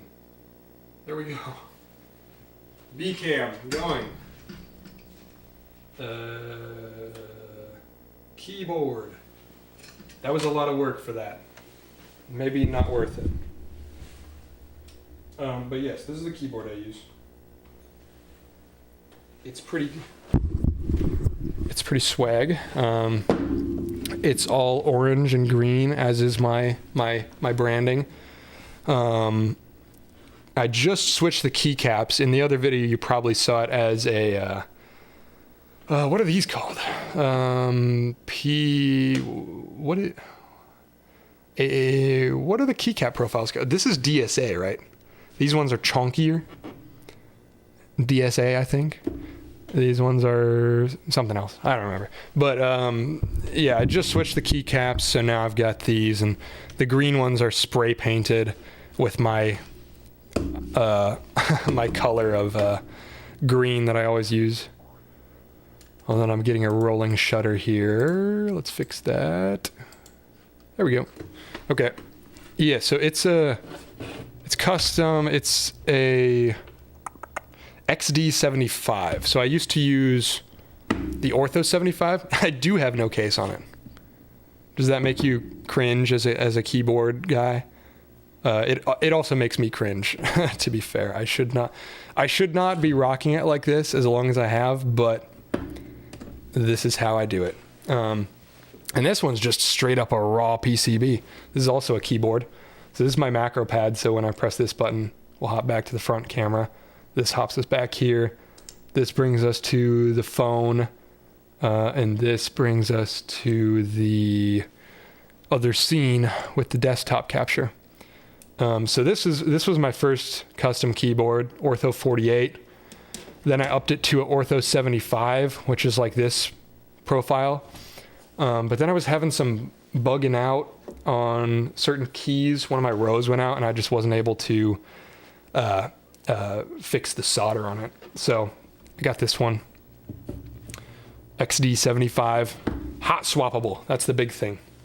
I like the hot swappable stuff. So I can switch the switches. Right now I have Gateron yellows. I have been rocking with Gateron yellows for a while. Just my favorite linear, I guess. But yeah, hot swap, also USB-C, which is nicer. And backlight, which I don't use backlight. Did y'all hear the fireworks again? My neighbors down there shoot fireworks probably 3 out of 7 days of the week, which is really awesome for somebody who works with audio. I don't know what the hell they do or how they have the money to, they shoot. I came from a small town. We had a fireworks show on the lake every July 4th. And the fireworks show they put on down the street from me every weekend is more impressive than my small town's July 4th. So I'm sure I don't know. It's like a drug house or something. I don't know why they would draw attention to it like that, but whatever. I don't know. And I'm not being a stupid white kid from a white city being like, oh, are those fireworks, when it's actually gunshot. No, it's like I can see the fireworks from my place. There are gunshots sometimes too here, but it's fireworks is what those are.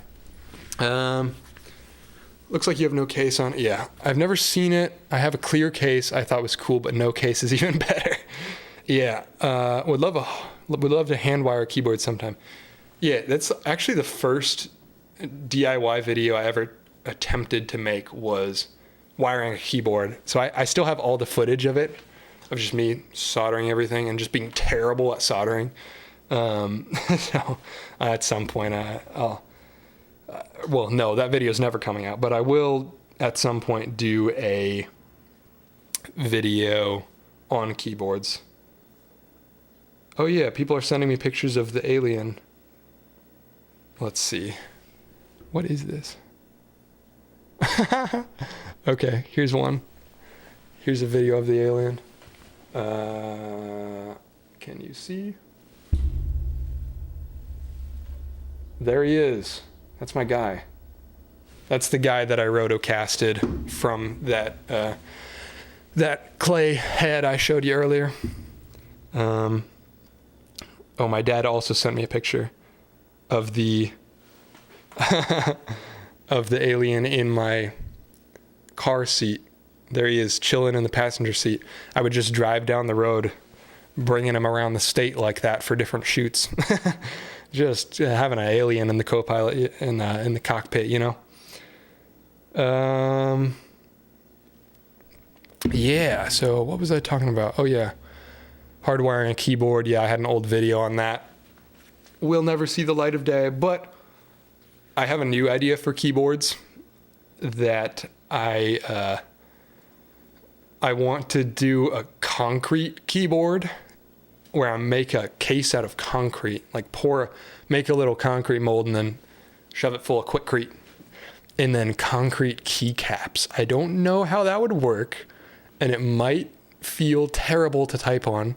It might be a whole failure, but sort of in the vein of the office chair with 8-inch casters wheels. I want to do it, and I think it would be kind of a cool thumbnail, the concrete keyboard. Because I like weighty feeling things. I like solid stuff. My last keyboard, I did custom 3D print a case for my last keyboard, and I filled it with metal at the bottom, so it was heavy as hell. And I want to do something similar for this, but either wood would be the reasonable option. Cut a piece of wood and then router out a channel for the PCB to sit in, but I want to do concrete because it would be nutty. I think I saw someone do something similar to a concrete case. Sounded cool. Yeah, I'm sure somebody's done it, at least for like weighting the bottom. Seems pretty obvious, but concrete keycaps too, I think would be ridiculous. Hey, Evan, love the channel. What are your thoughts on the engineering the engineering works of Ted Kaczynski? Wasn't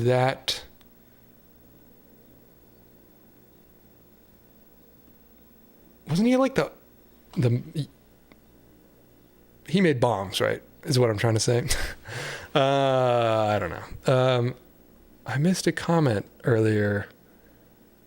One of my old coworkers stopped in and I just realized I forgot to read it. I don't remember where it was, but Dustin came in and commented on the Harbor Freight bucket in the back. Reppin' Harbor Freight for sure. I used to work at a Harbor Freight, and some of my old coworkers watch my videos. So whenever I end up back in Bloomington, I like to stop by Harbor Freight and say hello, and they're like, "There's my favorite YouTuber." Thanks for the support, Dustin. Cheers from Chile. Thank you, sir. Keycaps is a new one, yeah. Yeah, that would be a unique one, and maybe would hit a chord with some people. I don't know. I'm gonna do a lot of weird niche stuff that it's possible that all of my different videos get me subs from different communities, and it ends up being a terrible idea for a channel to bounce around like that. But this is what we're trying. This is what we're attempting. We'll see. We'll see if people stick around. But anyway, I think, unless anybody has a last round of questions, I'm thinking about 2 hours is a pretty solid stream for me. Streaming is also a really solid way to build watch time, because Shay says, I would like to be a part of your Builders game show. I think you're too good with tools. You got all that DeWalt stuff. You have some tools I don't have. So you might be too good, but it would be fun. Nah, I think you could be on it and you'd just probably squash everybody. I know there's a big community on custom keyboard stuff, but not too many creators uploading stuff on it. Yeah, there's like a lot of Switch reviews and keyboard reviews, but not. And there's a lot of Twitch streamers that do keyboard builds, but yeah, I guess not super. It's mostly reviews, not super artful stuff, I guess, or crazy creative things. That is, yeah, super weird ideas. But yeah, streaming is something that I would like to do more often. Like I was saying at the start of the stream, possibly after every upload every week, maybe an upload and a stream every week to kind of answer questions on the topics of that week's video. It's a solid way to build watch time, because now that I'm at 1,000 subs, the only thing I need for monetization, not that I care that much about monetization, it's not like it pays well for anyone below a certain amount of subscribers anyway. But it would be a cool thing to hit, at least for like live streams. Having super chats unlocked would be pretty sweet.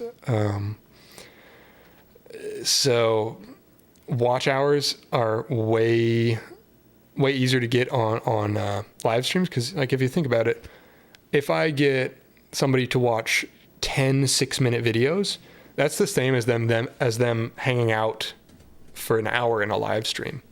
So it's solid. You need 4,000 hours of watch time to get monetization and 1,000 subs, and I have like 1,500 watch hours and 1,000 subs. So like I'm already there on subs, but less than halfway on watch hours. So it's also because I just don't have that many videos. But streams will be good for that. And also it's just dope to be able to like connect with it. Like now I feel like I understand what my audience is into a little more. Saying my audience is weird, but the people that are here for whatever reason. So I think it's sweet to be able to connect, and also as an outlet for extra things that don't end up in the videos. Extra stuff about whatever projects. Are you into painting? Certain kinds of painting that involve spray paint, potentially, but no, not really. Not really traditional painting. I've tried it.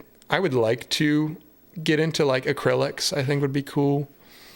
Maybe some abstract watercolors to sample textures from for graphic design stuff. But no, I haven't gotten into yet. It's something I would happily explore down the road, though. I'll fill some watch time after and watch a couple videos for you. Thank you, sir. Thank you. It does help.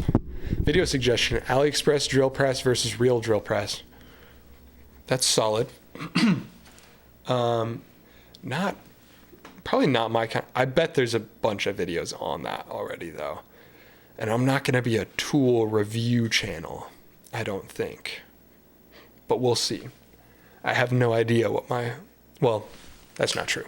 I do know what my channel's going to be. It's just, I don't know what's going to work, is what I should say. Congrats.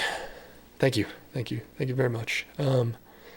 It's wild how quickly this worked, because I was hoping for like 100 subs a video was my stretch goal, kind of. And this one did 700 something. What is that machine on the shelf? Good question. It's two machines. I'll show you. One machine on the bottom, the other on the top. And let me know in the chat if when I get far away from the mic if it's bad, but I think I set it up to have a compressor, so it should be decent. So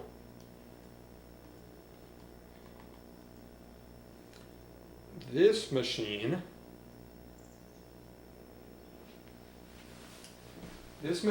is a cobbler's sewing machine. So it's all like cast iron or steel, and you crank it like so. I'm blocking it so you can't see it very well, but it can sew through like anything. Hold on, let me check the chat to see if I'm too quiet.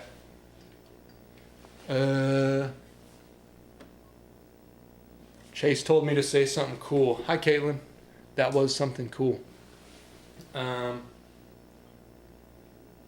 Yeah, so this is a super heavy duty sewing machine with like a really skinny end. So the idea is you can stick shoes in it. It's a cobbler's sewing machine technically. So you can stick a shoe in and stick stitch all the way up to the toe is the idea. And it's a very heavy duty. It's all hand cranked. And so that way you can get through thick stuff. You can stitch soles onto shoes. And it's also really good at working on leather. So that is what that is.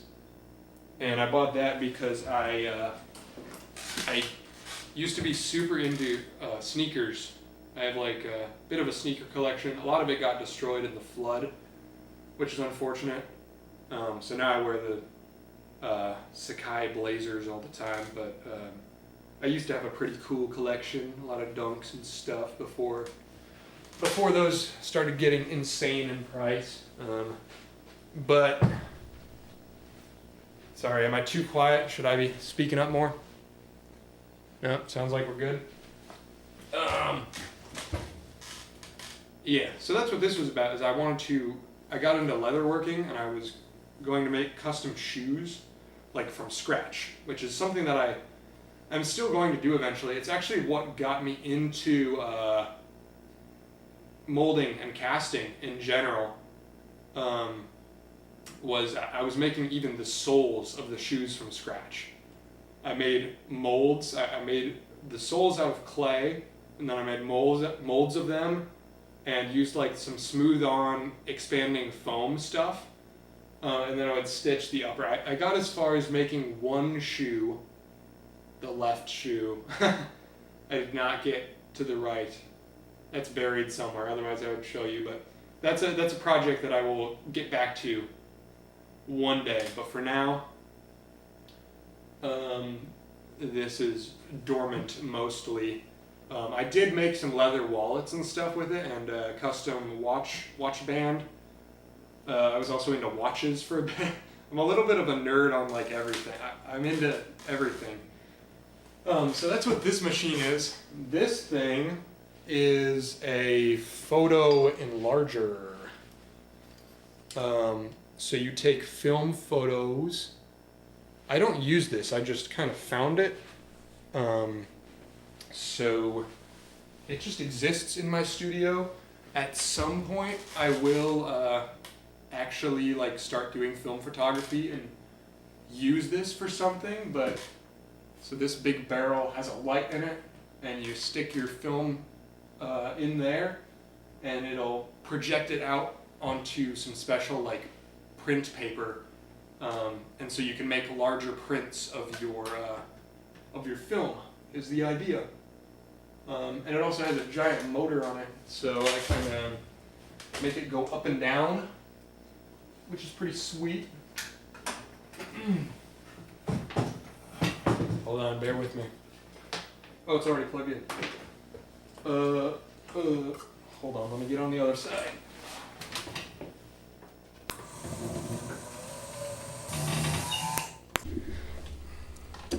Just a random piece of equipment. I just have it there because it kind of looks cool at the moment, but I will eventually use it. I also just don't have anywhere better to store it. I have a small apartment, so kind of things end up piled in places, but it's kind of a weird nook in that back corner anyway, so might as well put something that looks cool there. Eventually there will be shelving and things will move around. Just keep doing interesting building projects. Thank you. Video suggestion, how to paint your tools. I do like to paint my tools. The classic is just painting everything green. That's what I do is when I get, not when I get bored, but when I'm in a bit of a crazy mood, I just start spray painting stuff, which is why everything in my studio looks the way it is. But yeah, I definitely paint a lot of my tools. Actually, maybe I might make a video on that. Not how to paint tools, but maybe why I paint tools, or just talking about my different tools that are painted. Audio is good, wonderful. They're opening some payment features now at 3,000 watch hours. Yeah, I heard they dropped it from 1,000 subs and 4,000 watch hours to 500 subs and 3,000 watch hours. At which point I think you don't unlock ad money, but you do unlock. I think it's to compete with Twitch. You unlock super chats and channel memberships. So I should have that in the next 2 months, hopefully. But ad money would be kind of cool, because I don't know if y'all, I mean, it's not enough on a small channel to like mean much of anything, but like the last video got 10,000 views and you get $5 to $10 for 1,000 views, so $50 would be pretty cool to have. You know, when I can pay my first utility bill on a YouTube video, that would be pretty sick. But I'm in no rush for that. It's just it'll be cool when it happens. An enlarger is a lucky find, and if it's not got any rips, yeah, it's actually in good condition. I was looking it up, and I could like sell the head of it for a couple $100. Like, it's pretty cool. I found it at a Goodwill. I paid $50 for it, so I figured might as well. It's a Bezeler. It's like Bezeler, I think, is the brand. It's a good brand. Like, brand new, that machine costs like $1,300, so it's pretty cool. Congrats on 1K subs. Found your channel through your most recent EOS M video. Thank you. Yeah, it's not all going to be camera stuff, but when there's a story, I'll make it. So there will be more camera stuff, absolutely, but that's not exclusively what stuff is. Next video is automotive. Hopefully will still be interesting. I aim to make everything interesting to a wider audience than the niche it is. So like camera videos that are interesting to non-camera people, a car customization video that's interesting to people that don't care about cars, that kind of stuff. So that's the idea. Video suggestion, drag racing the Tucson. Video suggestion, why I turned my studio loft into a 2-story apartment.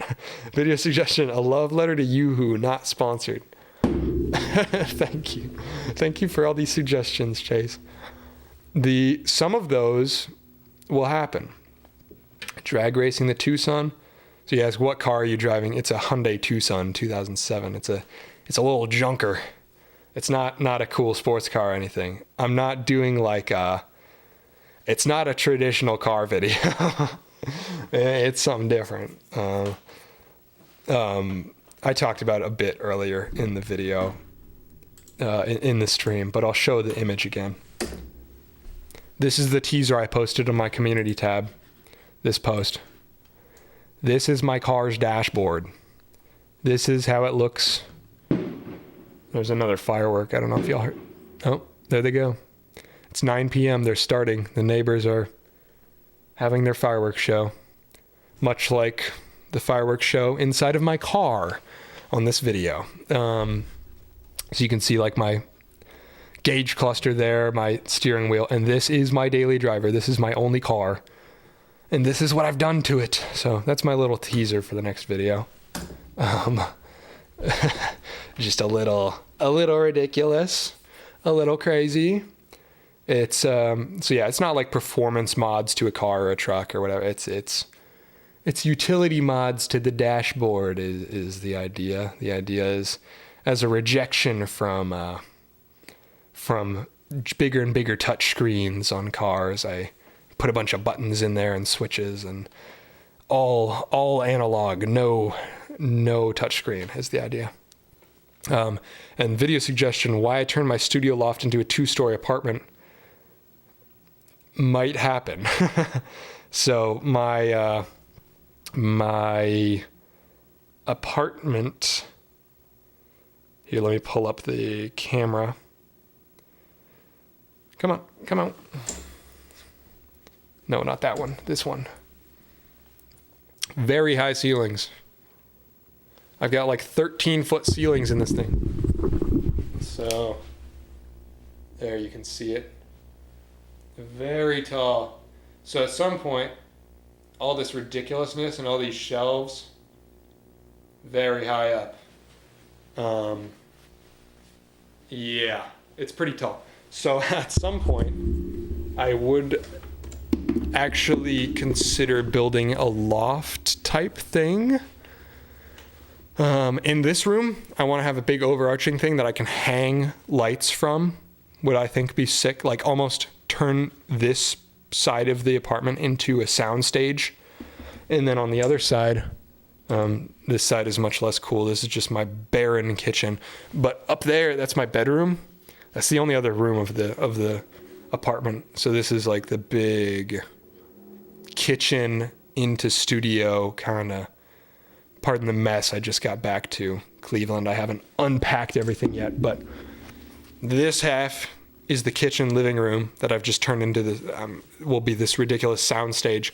And then up there, that connecting area into the bedroom, I want to build a loft in there that kind of overlooks. So it becomes more of one giant space. And I can set up cameras basically right there on top of the kitchen and shoot down into the studio is the idea. So yeah, that could actually happen. It would be expensive in just wood costs, but would be very fun. Yeah, any final questions from the remaining 11 people in chat? I'm going to give it another couple minutes and then probably take off here because I should get actual work done on the next video. I just got back from my hometown. I went back to my hometown for Father's Day and learning to weld. So I would have a garage to weld in. Cause here I'm in an apartment, obviously.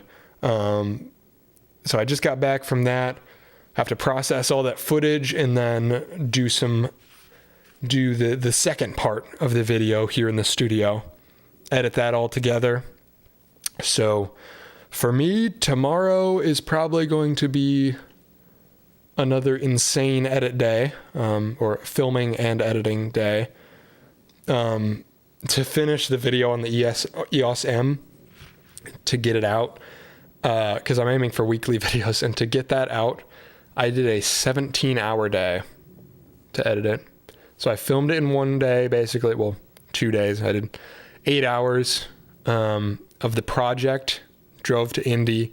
Next morning, I shot at the Indy 500, came back, did a 6-hour edit day, because I also worked that day. 6-hour edit day that I also worked, another one. And then a 17-hour sprint where I just filmed all of the B-roll for the whole thing and edited.